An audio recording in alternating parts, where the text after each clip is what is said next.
Hello everyone, welcome to our YouTube channel सनरा advance education. आज हम पढ़ने जा रहे हैं क्लास थर्ड की हिंदी की बुक है ये, जिसका नाम रेशम है। आज हम इसमें लेसन 18 की रीडिंग करेंगे। लेसन 18 का नाम है इतने ऊंचे उठो।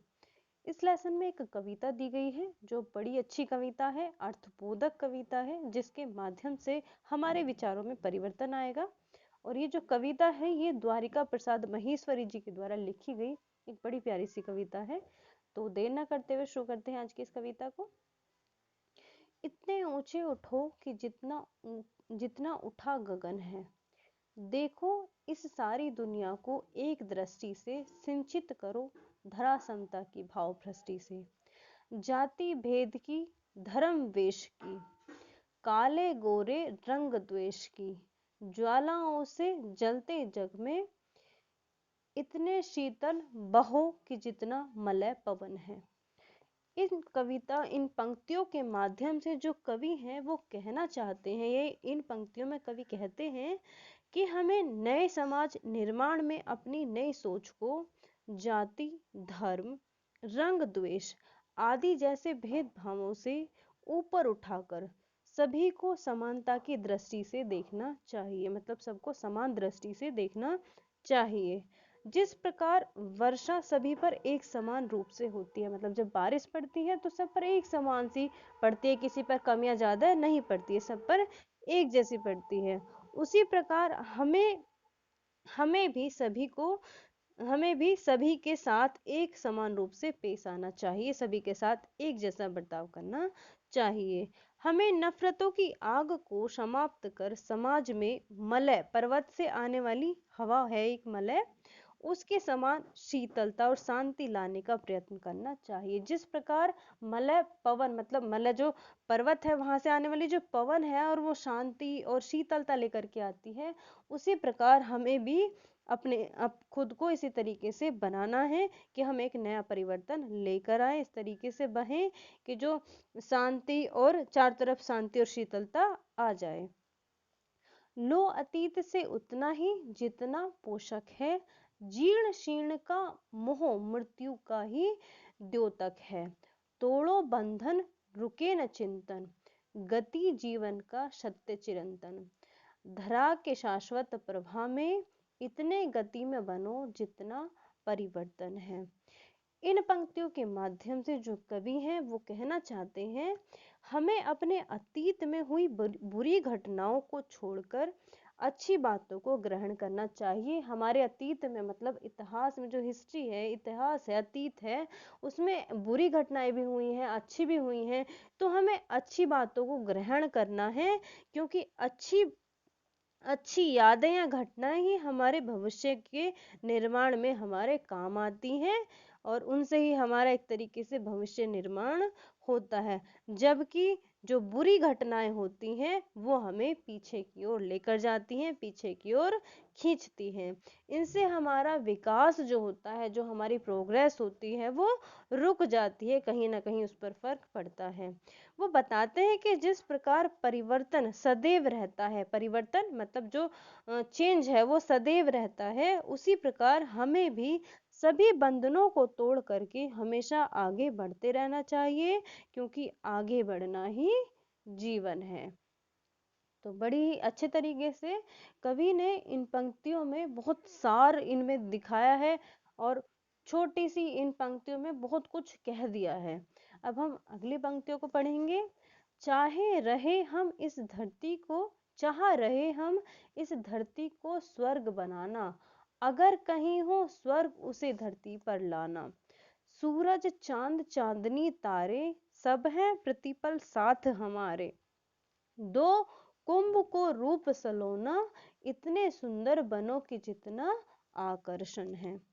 देखिए इन पंक्तियों के माध्यम से जो कवि हैं वो बताना चाह रहे हैं कि यदि हम धरती को स्वर्ग की तरह सुंदर बनाना चाहते हैं, स्वर्ग बहुत सुंदर है, स्वर्ग की तरह हम अपने धरती को स्वर्ग बनाना चाहते हैं, तो हमें अपनी कल्पनाओं को, जो हमारी कल्पना है, उनको मूर्त रूप देते हुए, मूर्त मतलब उनको साकार करते हुए अच्छाइयों को लेकर आगे बढ़ना चाहिए। और समाज को सभी बुराइयों से ऊपर उठाकर एक खूबसूरत समाज की रचना करनी चाहिए। यदि हम अपनी भावनाओं को सदैव अच्छी रखेंगे, मतलब हमें हमारी जो भावनाएं हैं, हमें सदैव अपनी भावनाओं को अच्छा रखना चाहिए। इससे क्या होगा, इससे एक सुंदर समाज की रचना होगी, एक अच्छा समाज बनेगा और वह समाज सदैव विकास की ओर बढ़ता रहेगा। जिस प्रकार हम किसी आकर्षण की ओर आकर्षित होते हैं, एक आकर्षण की तरफ हम बढ़ते, मतलब हमने कोई अच्छी सी चीज देखी या कुछ अच्छा सा देखा तो हम उसकी तरफ आकर्षित होने लग जाते हैं। इसी प्रकार अच्छी सोच के साथ हमें खुद को भी आकर्षक बनाना है। तो ये थी आज की कविता। बड़े अच्छे तरीके से जो कवि हैं उन्होंने पंक्तियों में पूरा सार उड़ेल दिया है। इतने अर्थबोधक कविता है ये, बहुत ही ज्यादा। अब हम बात करते हैं शब्दार्थ की। इस कविता में शब्दार्थ दिए हैं। गगन का अर्थ होता है नभ या फिर आकाश। ये नभ इसमें गलत लिखा हुआ है, आप इसको नभ कर लीजिएगा। नभ या आकाश हम गगन को बोलते हैं। सिंचित होता है इकट्ठा करना। धरा का अर्थ होता है पृथ्वी। भाव वृष्टि का अर्थ होता है भावनाओं की वर्षा। पवन का अर्थ होता है वायु। पोषक का अर्थ होता है लाभ कर। द्योतक का अर्थ होता है सूचक।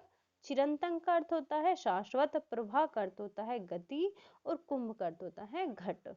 अब हम बात करते हैं इस लेसन की एक्सरसाइज की। इसमें सबसे पहले विलोम शब्द दिए गए हैं, तो विलोम शब्द हमें लिखने हैं। विलोम शब्द पोषक का विलोम क्या होता है, शोषक होता है। बंधन का क्या होता है, मुक्त होता है। धर्म का अधर्म होता है। पृथ्वी का आकाश होता है। प्रभा का अस्थिर होता है। प्रभा मतलब बहना होता है, प्रभा या गति बोल सकते हैं, तो इसका अर्थ स्थिर होता है। अतीत का अर्थ होता है अनागत। अतीत मतलब जो पहले बीत चुका है, घटित हो चुका है। अनागत मतलब जो आने वाला है, आगे घटित होने वाला है। मृत्यु का अर्थ होता है जीवन और स्वर्ग का अर्थ स्वर्ग का विलोम होता है। ये विलोम शब्द है, शब्द अर्थ नहीं है। प्रभा का विपरीत अर्थ जो होता है वो क्या होता है, स्थिर होता है। अतीत का अनागत, मृत्यु का जीवन होता है, स्वर्ग का नरक होता है। वैसे ही बंधन का मुक्त होता है, धर्म का अधर्म होता है, धरती का आकाश होता है। मैंने शायद पहले अर्थ बोल दिया होगा, तो ये अर्थ नहीं है, ये विलोम शब्द है।